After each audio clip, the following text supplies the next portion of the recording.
കുടലിൻ്റെ ആരോഗ്യത്തെക്കുറിച്ചുള്ള പരമ്പരയിലെ പുതിയൊരു എപ്പിസോഡിലേക്ക് സ്വാഗതം.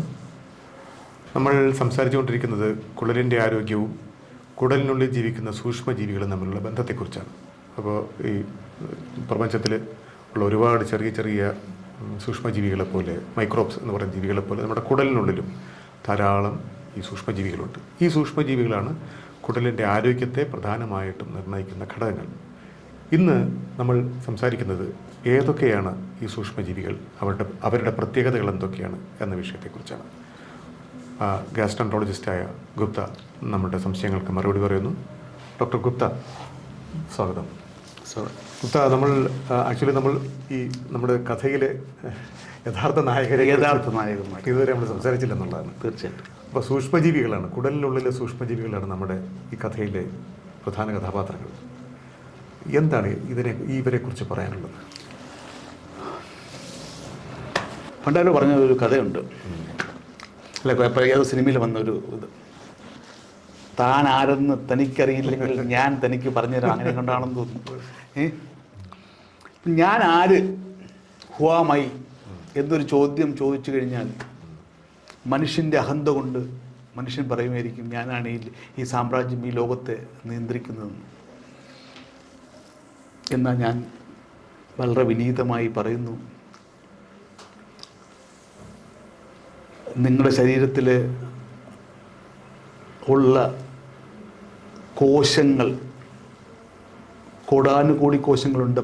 10⁻13 എന്നാണ് പറയപ്പെടുന്നത്. അതിൻ്റെ 10 മടങ്ങ് സൂക്ഷ്മജീവികൾ നമ്മുടെ ശരീരത്തിലുണ്ടെന്ന് നമുക്കറിയാം. 10 മടങ്ങ്. നിങ്ങളുടെ ശരീരത്തിൽ 22,000 ജീനുകളുണ്ട് എന്നാണ് പറയപ്പെടുന്നത്. ആ ജീനുകൾക്ക് ചെയ്യാൻ പറ്റാത്ത ഒരുപാട് കാര്യങ്ങൾ നമ്മുടെ ശരീരം ചെയ്യുന്നു എന്നുള്ളത്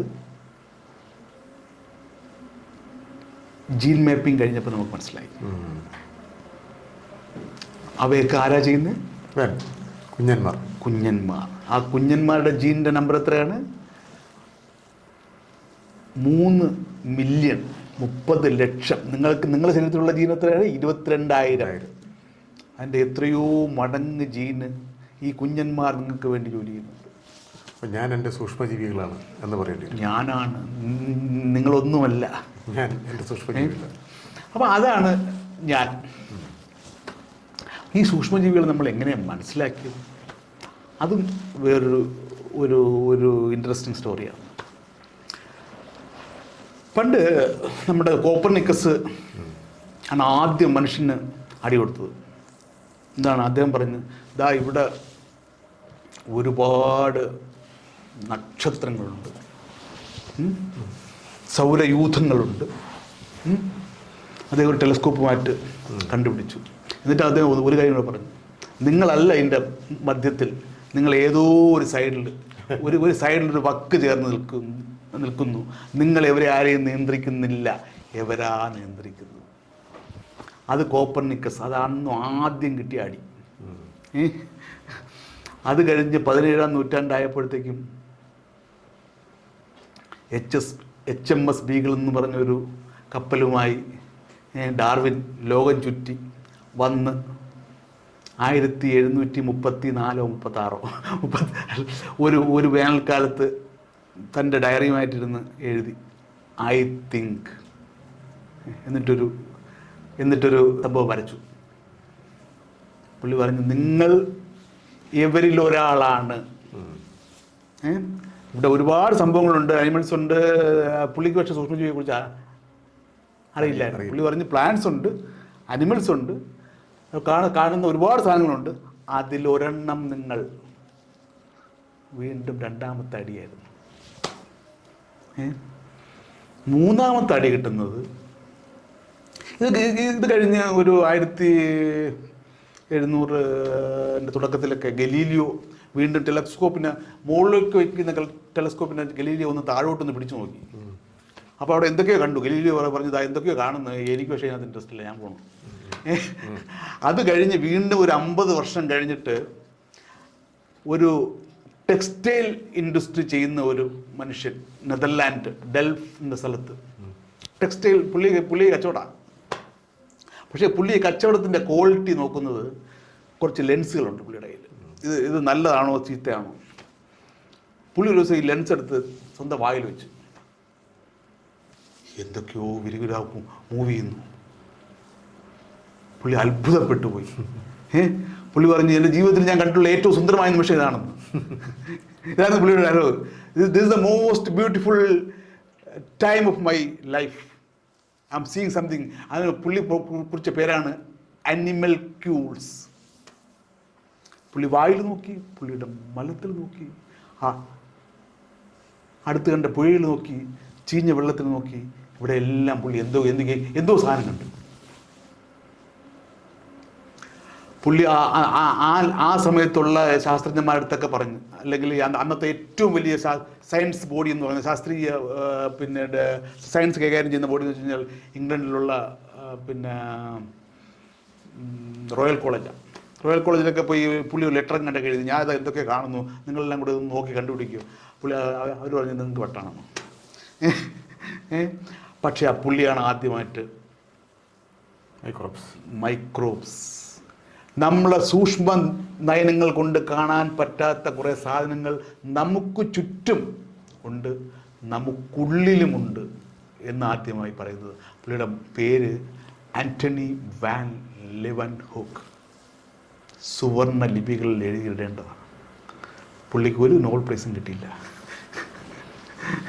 ആരാലും അറിയപ്പെടാതെ പുള്ളി മരിച്ചുപോയി. പക്ഷെ ആ മരിക്കുന്നതിന് മുമ്പ് റോയൽ കോളേജ് പറഞ്ഞു, ഇങ്ങനെ പറയുന്നതിന് എന്തോ കാര്യമുണ്ടെന്നൊക്കെ പറഞ്ഞു. അത് കഴിഞ്ഞ് വീണ്ടും അത് നോക്കുമ്പോൾ നമ്മൾ സയൻസ് ഏത് രീതിയിലാണ് പുരോഗമിക്കുന്നതെന്ന് പുള്ളി പറഞ്ഞു വെച്ചു. വീണ്ടും 2 ശതകങ്ങൾ കഴിഞ്ഞു, 200 വർഷങ്ങൾ കഴിഞ്ഞു. ലൂയി പാസ്റ്ററും റോബർട്ട് കോക്കും കൂടെ വന്നിട്ട്, ഇതാ ഇവിടെ കുറേ എണ്ണം ഉണ്ട്, യവന്മാരാണ് പ്രശ്നക്കാർ, യവന്മാർ അസുഖങ്ങളുണ്ടാക്കും എന്ന് മാത്രമല്ല, പാസ്റ്റർ അസുഖങ്ങൾ ഉണ്ടാക്കുമെന്ന് പറഞ്ഞു. അതിൻ്റെ കൂടെ പാസ്റ്റർ പറഞ്ഞു, ഇത് പാല് പുളിപ്പിക്കും, പഴം ഗ്രേപ്സ് പുളിപ്പിച്ച വീഞ്ഞാകും, അത് കുടിക്കാം, അതിൻ്റെ കൂടെ അസുഖങ്ങൾ ഉണ്ടാക്കും. ഞാൻ പറഞ്ഞു വെച്ചതാണ് എൻ്റെ തുടക്കം, ഈ സൂക്ഷ്മജീവികളുടെ തുടക്കം. അങ്ങനെ നമുക്ക് മനസ്സിലായി ഇവിടെ കുറേ സൂക്ഷ്മജീവികളുണ്ട്. അതിൽ ഏറ്റവും അന്നെല്ലാം നമുക്ക് അറിയാമായിരുന്ന ഒരേ ഒരു വിഭാഗം ബാക്ടീരിയ ആയിരുന്നു. അത് കഴിഞ്ഞിട്ട് വൈറസുകൾ എന്ന് പറയുന്ന ഒരു വിഭാഗത്തെ നമ്മൾ കണ്ടെത്തി. അതും കഴിഞ്ഞ് ഒരു സമീപ ഭാവിയിൽ വീണ്ടും ആർക്കെ എന്ന് പറയുന്ന ഒരു ഗ്രൂപ്പും കണ്ടെത്തി. അതൊരു വലിയ കണ്ടുപിടുത്തമായിരുന്നു. അതല്ലാതെ പിന്നെ ഉള്ളത് ഫംഗസാണ്. ഫംഗസ് നമ്മളെ നയന നേത്രങ്ങൾ കൊണ്ട് കാണാൻ പറ്റുന്നതുകൊണ്ട് കാണാൻ പറ്റാത്തതുകൊണ്ട്. ഇതാണ് 4 ബ്രോഡ് ഗ്രൂപ്പ്സ് ഓഫ് സൂക്ഷ്മജീവികൾ എന്ന് പറയുന്നത്. ഇതെല്ലാം നമ്മുടെ ശരീരത്തിലുണ്ട്, ഇതെല്ലാം കുടലിലുണ്ട്, ബോഡിയിലുണ്ട്, നമ്മുടെ ശരീരത്തിൽ എല്ലായിടത്തും ഉണ്ട്. അത് കോളനിലല്ല, നമ്മുടെ ശരീരത്തിൻ്റെ എല്ലാ ഭാഗങ്ങളിലും ഉണ്ട്. ഇത് ഏറ്റക്കുറിച്ചിലുണ്ട്. ഇത് ഉള്ള സ്ഥലങ്ങൾ പിന്നെ ആമാശയത്തിൽ കുറവാണ്, പെൺകുടിലെത്തുമ്പോഴത്തേക്കും അത് വളരെ കൂടുതലാണ്. അങ്ങോട്ട് പോകുന്തോറും കൂടി വരും. ഇതിൽ നമുക്ക് ഏറ്റവും കൂടുതൽ നമുക്ക് അറിയാവുന്നത്, ഇത് എങ്ങനെ ഇത്രയും കാര്യങ്ങളൊക്കെ ഉണ്ടെന്ന് മനസ്സിലായെന്ന് വെച്ച് കഴിഞ്ഞാൽ, നമ്മൾ ഒരു അടുത്ത കാലം വരെയും നമ്മൾ ഈ സൂക്ഷ്മജീവികളെ കുറിച്ച് പഠിച്ചുകൊണ്ടിരുന്നത് ഈ സൂക്ഷ്മജീവികളെ കൾച്ചർ ചെയ്യുക. ആ ഒരു സാധനം എടുത്ത് കൾച്ചർ ചെയ്യുക. അപ്പോൾ കൾച്ചർ ചെയ്യാൻ പറ്റുന്ന സൂക്ഷ്മജീവികളുടെ അളവ് വളരെ കുറവാണ്, നമുക്ക് അറിയാവുന്ന മെത്തേഡ്സൊക്കെ വെച്ചിട്ട്. അത് കഴിഞ്ഞിട്ടുണ്ടായ ഒരു വലിയ വിപ്ലവമാണ് ഈ പിന്നെ ജിനോമിക് സീക്വൻസിങ് എന്ന് പറയുന്നത്. അതൊരു വലിയ വിപ്ലവമാണ്. ആ ജിനോമിക് സീക്വൻസിങ് ആണ് ഇന്ന് ഈ നമ്മൾ സംസാരിക്കുന്ന പല ഇതിനും കാരണമായി ഭവിച്ചത്.